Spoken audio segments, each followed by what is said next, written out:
Successfully treated patients की श्रृंखला में आज हमारे साथ हमारी पंजाबी बाग सेंटर की एक पेशेंट हैं रितु जी। आज उनके द्वारा ही जानते हैं उनका इंट्रोडक्शन और वो जब यहाँ आई थी तो कैसी थी और इम्प्रूवमेंट के बाद वो कैसी हुई। तो रितु जी, आप अपना एक ब्रीफ इंट्रोडक्शन बताइए। मैं रितु सराफ फ्रॉम सम्राट इनक्लेव प्रीतमपुरा और मैं एक बिजनेस वुमेन हूँ और मेरा राइस का एक्सपोर्ट इंपोर्ट का बिजनेस है। तो जब आप यहाँ आई थी तो आपको कौन कौन सी प्रॉब्लम थी, आप उनको थोड़ा एलेबोरेट करके बताइए। मैं जब यहाँ आई थी क्लिनिक में तो मुझे यूट्यूब से ही मेरे हस्बैंड ने एकाएक उन्होंने देखा तो मुझे बोला गया कि तुम लास्ट यहाँ जाके ट्राई कर लो, क्योंकि मैं काफ़ी ट्रीटमेंट ले चुकी थी, मुझे कोई इम्प्रूवमेंट नहीं मिला। क्या प्रॉब्लम्स थी आपको? मेरे को जब मैं यहाँ आई तो पहले तो मुझे सर्वाइकल में प्रॉब्लम थी, जिसकी वजह से मेरे हाथ में एनी टाइम लेफ्ट हैंड में झंझनाहट रहती थी, जिससे मुझे लगता था कि चीटियां चल रही है और करंट आ रहा है मेरे हाथ में। उसके बाद मेरे को सबसे पुरानी प्रॉब्लम थी जो कि एक L4 L5 स्लिप डिस्क की प्रॉब्लम थी, जिसकी वजह से मुझे मतलब यहाँ तो इतना प्रॉब्लम होता था कि मैं खड़ी नहीं हो सकती थी।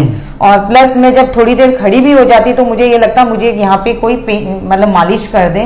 उसके बाद मेरे इस पार्ट में इतना पेन होता था कि मैं चल नहीं सकती थी ज्यादा टाइम। कितनी पुरानी थी ये प्रॉब्लम आपकी? ये करीबन 8-10 साल तो पुरानी होगी मेरी ये वाली प्रॉब्लम। सर्वाइकल मेरा थोड़ा नया था, बट ये मेरी डिस्क की प्रॉब्लम बहुत पुरानी थी। और इसके अलावा क्या प्रॉब्लम्स थी एसोसिएटेड आपको? ये मेरे डार्क सर्कल इतने ज्यादा थे जो भी मेरे सामने फेस पे, मतलब मुझे इतना बुरा लगता था कि जब कोई मेरे सामने आ रहा है, पुराना बनता हो या नया, तो मुझे बोलता था कि आपके डार्क सर्कल ज्यादा नहीं है, आपकी पिगमेंटेशन बहुत ज्यादा नहीं है। बट यहाँ आने के बाद मैंने मोटा वाली बोला करेक्शन प्लस डाइट करेक्शन, फिर मैंने डिफॉर्मेटिक करेक्शन वगैरह यहाँ पे प्रोग्राम लिया। उसकी वजह से तो आप रात दिन का फर्क। यहाँ पे आई तो आपको हमारा हॉस्पिटल कैसा लगा, यहाँ के लोग कैसे लगे? यहाँ आने के बाद तो मुझे ये नहीं लगा कि मैं एक ट्रीटमेंट के लिए आई हूँ। मुझे हम इंजॉय करते हैं यहाँ पे, पिकनिक जैसा लगता है। बिल्कुल। और जब ट्रीटमेंट लेते हैं तो अगल बगल के जो पेशेंट्स हैं, जो ग्रुप थेरेपी होती है, उसमें मैं देख रहा था कि आपका जो काफी अच्छा कनेक्ट लोगों से बनता है। बिल्कुल, हम सब फ्रेंड हो गए। प्लस यहाँ पे जो ट्रीटमेंट करते हैं सब एक्सपर्ट हैं, जो कि बहुत कोऑपरेट करते हैं। बिल्कुल, मतलब आराम से जब आप टाइम दो तो यहाँ आने की एक बड़ी सी कॉमन सी चीज देखी है कि लोग जब तक यहाँ पे रहते हैं एंजॉय करते हैं और यहाँ से जब जाते हैं तो मिस करते हैं। बिल्कुल, कि मैं यहाँ से क्यों जा रही हूँ। मतलब मैं एक दिन भी मिस करती हूँ तो मुझे घर में इतना बोर लगता है कि ऐसा लगता है कि मैंने आज क्या मिस कर दिया। बाहर में जाके मेरे को वहां जाना है और अच्छे से मतलब ट्रीटमेंट में भूल जाते हैं कि हमें ट्रीटमेंट के लिए आए हैं, एंजॉय करते हैं। जब आपने हमारा ट्रीटमेंट प्रोग्राम लेना शुरू किया तो आपको कितने दिन में किन किन चीजों में रिलीफ में, सबसे पहले किस में रिलीफ? सबसे पहले मुझे डिस्क प्रॉब्लम में ही रिलीफ होने लगा। मुझे 7 डेज वगैरह का मैंने लिया था पहले कि पता नहीं क्या फर्क आता है, हम देखते हैं के लिए कि तो कुछ होगा कि हाँ जी। तो मुझे ये लगा कि अरे यहाँ तो आने के बाद मेरे को आराम लगने अभी से लग गया, तो शायद ये तो बता रहे कि शायद 3 महीना आपको लेना पड़ेगा, उसके बाद ही पूरा फाइनल रिजल्ट आ जाएगा कि आप बिल्कुल ठीक हो।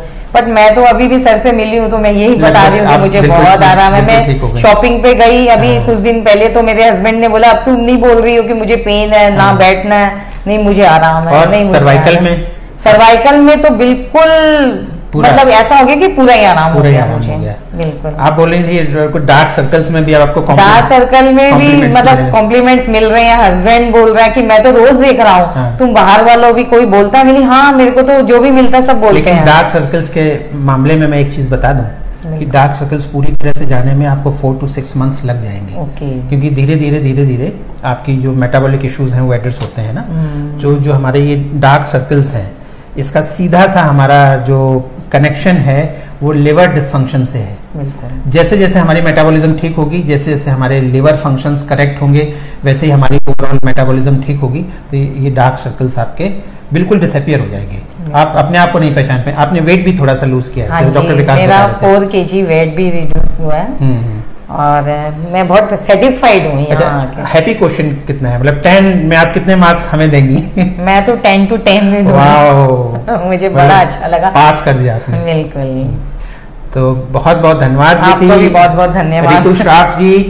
और जैसे कि हर बार मैं अपने प्रोग्राम के बारे में बताता हूं कि स्लिप डिस्क या डिस्क प्रोलैप्स का बहुत ही आसान ट्रीटमेंट है। तो जो हमारी डिस्क, जो हमारी दो बोन्स होती हैं हमारी, जो जिनको हम वर्टिब्री बोलते हैं, उनके बीच में डिस्क होती है, वो एक कुशन का काम करती है। तो उसमें दो पार्ट्स होते हैं। सेंट्रल पार्ट होता है जिसको न्यूक्लियस बोलते हैं, वो 84% जेली लाइक होता है, और जो बाहर का पार्ट होता है उसको पेरिफेरल पार्ट बोलते हैं, वो 16% होता है और वो कार्टिलेज का बना होता है।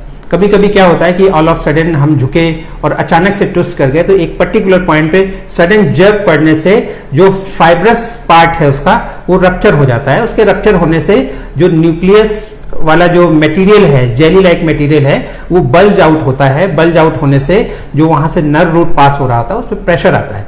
प्रेशर आने से वो रेडिएटिंग पेन, नम्बनेस और ये सारी चीजें पेशेंट को फील होती हैं। कहाँ पे फील होंगी ये डिपेंड करता है कि किस लेवल पे कंप्रेशन है, L4 L5 पे है या ऊपर वाले लेवल पे है या L5 S1 पे है। ये इस बात पे निर्भर करता है कि किस लेवल पे कंप्रेशन है तो कहाँ पे पेन जाएगा। इसका ट्रीटमेंट बिल्कुल आसान है। सबसे पहले जो हमारी लोअर बैक की मसल्स में स्पैज्म आ जाता है, हम लोग सबसे पहले उस स्पैज्म को रिलीज कर देते हैं। जैसे ही स्पैज्म को रिलीज करते हैं तो हमारा लंबर कर्वेचर ठीक होने लगता है, और जैसे ही लंबर कर्वेचर ठीक होता है हम लोग स्पाइन को डीकंप्रेस कर देते हैं ऊपर से और नीचे से।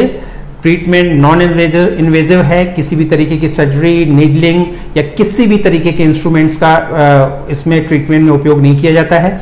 जैसे हम स्पाइन को डीकंप्रेस करते हैं तो एक नेगेटिव प्रेशर जनरेट होता है, हमारे एडजेसेंट जो टिश्यूज हैं वहां से फ्लूइड गश के साथ डिस्क की तरफ आता है, तो जो डिहाइड्रेटेड डिस्क है वो रिहाइड्रेट हो जाती है। और जैसे ही रिहाइड्रेट होती है तो हमारा जो बल्ज्ड आउट पार्ट है, जिसके कारण से हमारे नर्व रूट पे कंप्रेशन है, वो बल्ज्ड आउट पार्ट धीरे धीरे वापस अपनी जगह रिट्रैक्ट बैक करने लगता है और नर्व पे प्रेशर छूट जाता है। नर्व पे प्रेशर छूटने से हमारा जो रेडिएटिंग पेन है वो चला जाता है, नंबनेस, टिंगलिंग सेंसेशन चले जाते हैं, और जो लंबर एरिया में मसल स्पैज्म है, मसल स्पैज्म रिलीज होने से हमारा कमर का दर्द पूरी तरीके से ठीक हो जाता है। सबसे जो महत्वपूर्ण बात है जो हमारे सभी पेशेंट जानना चाहते हैं वो ये है कि क्या इसके रिजल्ट्स परमानेंट हैं। जी हाँ, एक बार ठीक होने के बाद ये दोबारा बीमारी नहीं होती।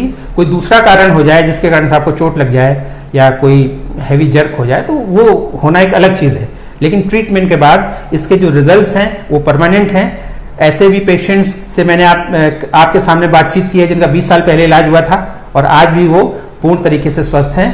तो यहाँ पे मैं अपनी बात खत्म करता हूँ। रितु जी, मैं आपको एक बार फिर से बहुत बहुत धन्यवाद देता हूँ और ये आशा करता हूँ कि जो है आप पूर्ण स्वस्थ होंगी और जीवन में कभी भी आप बीमार नहीं पड़ेंगी। Thank you so much. नमस्कार।